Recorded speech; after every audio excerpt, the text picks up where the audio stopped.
हरे कृष्णा। पिछले वीडियो में हमने जरत्कारु मुनि की कथा को सुना था। इस वीडियो में हम कद्रु और विंता की कथा सुनेंगे। सबसे पहले ईश्वर वंदना से शुरुआत करते हैं। प्रसन्नतां यान गताभिषेक तस्तथा न मम्ले वनवास दुखतः मुखाम्बुज श्री रघुनंदनस्य मे सदास्तु सा मंजुल मंगल प्रदा। रघुकुल को आनंद देने वाले श्री रामचंद्र जी के मुखारविंद की जो शोभा राज्याभिषेक से न तो प्रसन्नता को प्राप्त हुई न वनवास के दुख से मलिन ही हुई, वह मुख कमल की छवि मेरे लिए सदा सुंदर मंगलों की देने वाली हो। सौनक जी बोले, सूत नंदन, आप ज्ञानी महात्मा आस्तिक की इस कथा को विस्तार से कहिए। उग्रश्रवा जी ने कहा, ब्रह्मन, पहले सतयुग में दक्ष प्रजापति की दो शुभ लक्षणा कन्याएं थी, कद्रु और विनिता। उन दोनों का विवाह महर्षि कश्यप के साथ हुआ था। एक दिन महर्षि कश्यप ने अत्यंत हर्ष में भरकर अपनी उन दोनों धर्मपत्नियों को प्रसन्नतापूर्वक वर देते हुए कहा, तुम में से जिसकी जो इच्छा हो वर मांग लो। तब कद्रु ने समान तेजस्वी 1000 नागों को पुत्र में पाने का वर मांगा। विनिता ने बल, तेज, शरीर और पराक्रम में कद्रु के पुत्रों से श्रेष्ठ केवल 2 ही पुत्र मांगे। फिर कश्यप जी ने एवमस्तु कहते हुए कहा, तुम दोनों यत्न पूर्वक अपने गर्भ की रक्षा करना, और कश्यप जी वन में चले गए। तत्पश्चात कद्रु ने 1000 और विनिता ने 2 अंडे दिए। दासियों ने अत्यंत प्रसन्न होकर दोनों के अंडों को गर्म बर्तनों में रख दिया।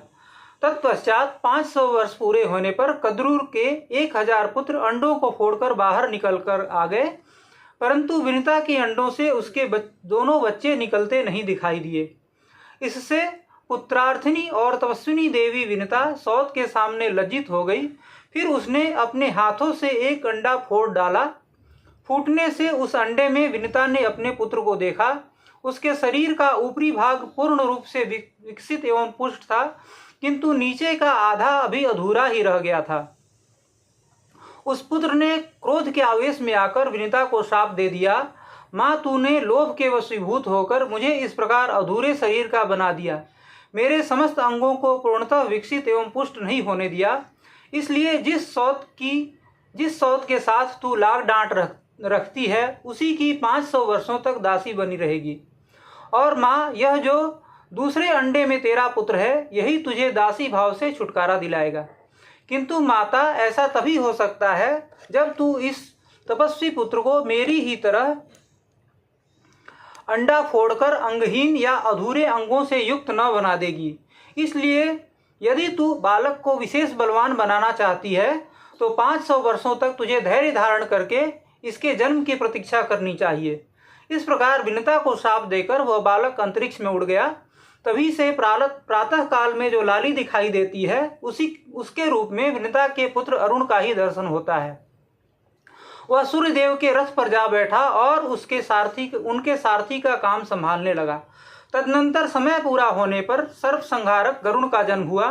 पक्षीराज गरुण जन्म लेते ही क्षुधा से व्याकुल हो गए, और विधाता ने उनके लिए जो आहार नियत किया था, उसे अपने उस भोज्य पदार्थ को प्राप्त करने के लिए मानता विनिता को छोड़कर आकाश में उड़ गए।